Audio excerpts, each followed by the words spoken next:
What's good, YouTube? Quinn Wade, basketball analysis coming to y'all on analysisplayground.com on YouTube.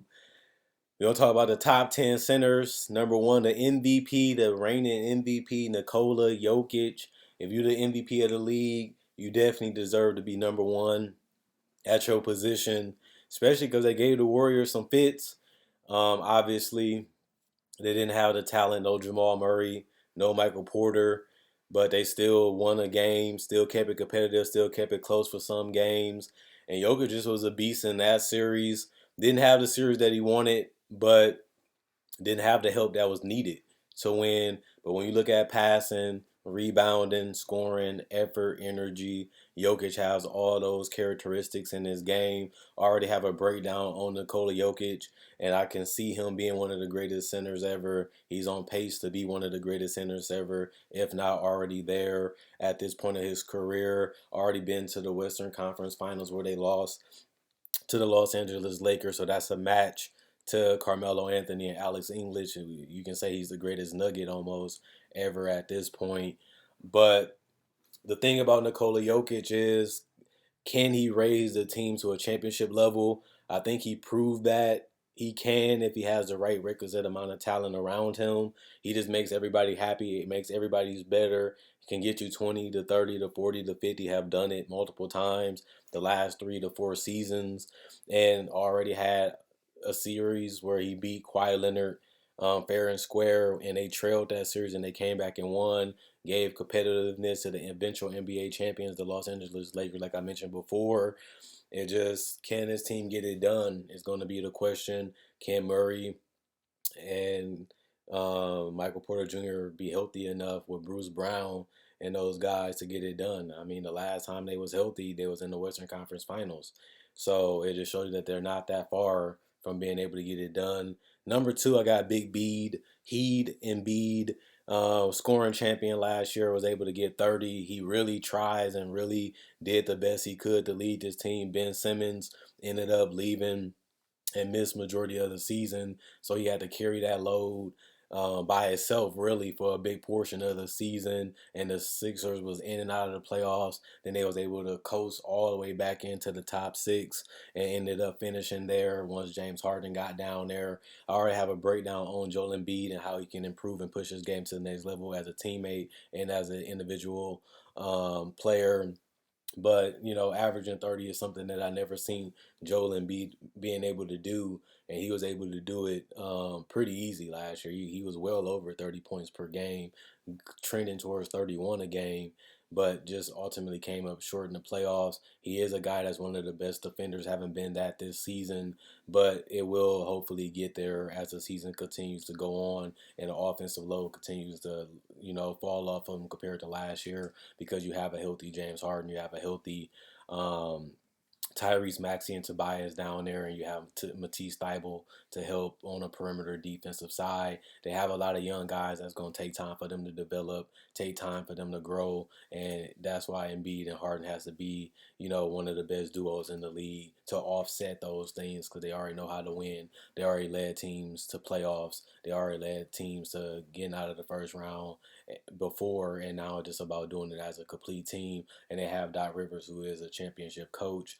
that won one in '08 with my Celtics, and he has had one of the best defensive teams that season and one of the best defensive team in my personal opinion of all time.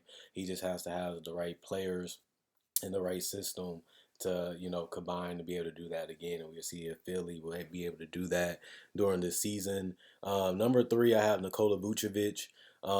He still is a double double. He may not be 20 and 10 like he was in Orlando, but he's 18 and 10, 17 and 10. That's all-star caliber number, especially if the team wins and it was a 6 seed. He was a guy that nobody really liked in Orlando, not personally just because they didn't do too much crazy amount of winning in the playoffs. They was able to make the playoffs multiple seasons. They wasn't able to win a lot in the playoffs, and they haven't been able to do that in Chicago. But the Chicago teams are better than Orlando teams. And if I'm Vucevic, I'd rather get paid and play with DeMar DeRozan and Zach LaVine, two perennial All-Stars, than play with guys that he was playing with in Orlando. And you've seen that benefit of going to Chicago by being a top 6 seed, which is the highest seed that Vucevic has ever had as a player, and he was able to do that already in the first season with DeMar DeRozan and Zach LaVine in Chicago.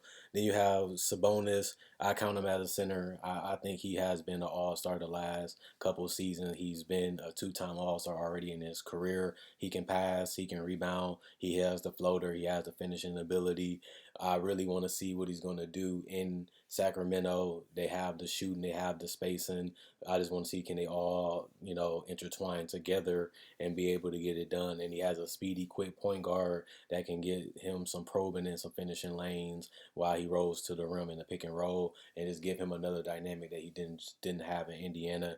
I know the Aaron Fox can't really shoot, but guys around him can. So can Sabonis. So we'll see what they do. Number 5, I have Gobert dropping off because I don't think he has to do what he did in Utah and in Minnesota when it comes to offense because they already have Anthony Edwards. They already have Towns. I know he's been putting up 20 and 10 almost every game in Minnesota because all the putbacks, all the rebounds, all the dunks, but it'll lighten as he has to do more defensively than he ever had to do in Utah because it was more of a team thing. It takes some time to gel, it takes some time to get used to, but he's still going to be an All NBA caliber All NBA caliber player. Actually, I have Gobert third, Vucevic fourth, Sabonis fifth, and Gobert would be third. Is Jokic, Embiid, and Gobert. That was the All NBA teams that I had last year too. Gobert is the third best center under Joel Embiid and Jokic. But other than that, rim protector, high flyer when it comes to dunking, long, lanky, the best defensive player to me in the entire league. I would have picked him for defensive player of the year because when he got injured, he came back. They was the best defensive team when it comes to being top 5 when he's healthy. And he's doing that each and every season, and that's something that Minnesota really needed. Number 6, I have DeAndre Ayton. He's close, but I just like Vucevic and Sabonis better because they're better offensively. With Ayton getting his contract and CP getting older, you would just hope that Ayton will carry more of the offensive load compared to CP happening to do it with Devin Booker. You just hope that Devin Booker and Ayton can do it more now that CP is getting older. And since he got the contract, that should just, make him more motivated to prove that he's worth the money, which I already thought that he was to me. But I like the fact that he can post, he can hit a mid-range. He's a great defensive center. He's a great free throw shooter, and he's a great rim runner, and he's a great team player. Number 7, I have Jarrett Allen. He can protect the rim. He can finish. He can dunk. He's a worse Gobert to me, just because he's not as great as a defender as Gobert to me. But they're both all stars. He was an all star in Cleveland. So I have Jarrett Allen at number 7. Jonas Valenciunas is at number 8.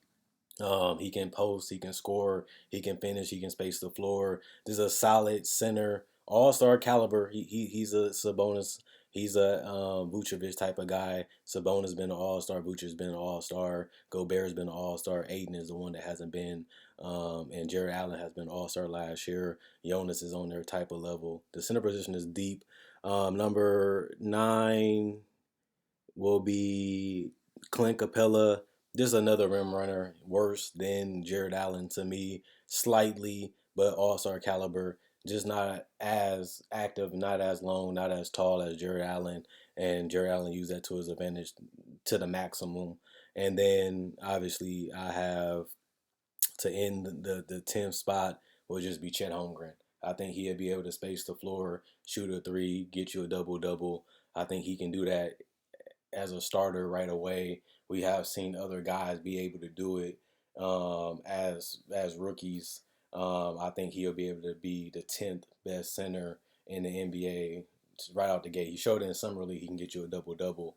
I just feel like he's just gonna play with better players. He's gonna have better spacing, better playmakers playing with Shea that's gonna find him more easy opportunities, lives. He can also play in the pick and roll. Shea can hit the mid-range, hit the 3, which give Chet easier opportunities. He has Lugens, Dort. He has Giddy who can set screens and get him easy opportunity because he's unselfish. We've seen that in summer league. So I like the fact that he has all the pieces that's needed to make his job easier compared to Gonzaga, where it was really just Chet versus the world offensively. That's just not the case at the NBA level. He can get you 14, 17 points, 8 to 9, 10 rebounds a game, 1, 2 blocks, and that should be enough to be the 10th best center in the league just because most of the centers can't do that outside of these 9. And I think Chet can do that right out the gate, and we'll see if he can add on to that as the season continues to go forward. And the NBA season has already started. So when he plays, I expect a double-double, and that's about it. Other than that, Quinn Wade, basketball analysis signing out. I'll be coming back to y'all with another video, instant analysis on the Spurs Minnesota game. Hope you guys enjoyed the video. Hope you guys enjoy the rest of y'all day. See y'all guys later today.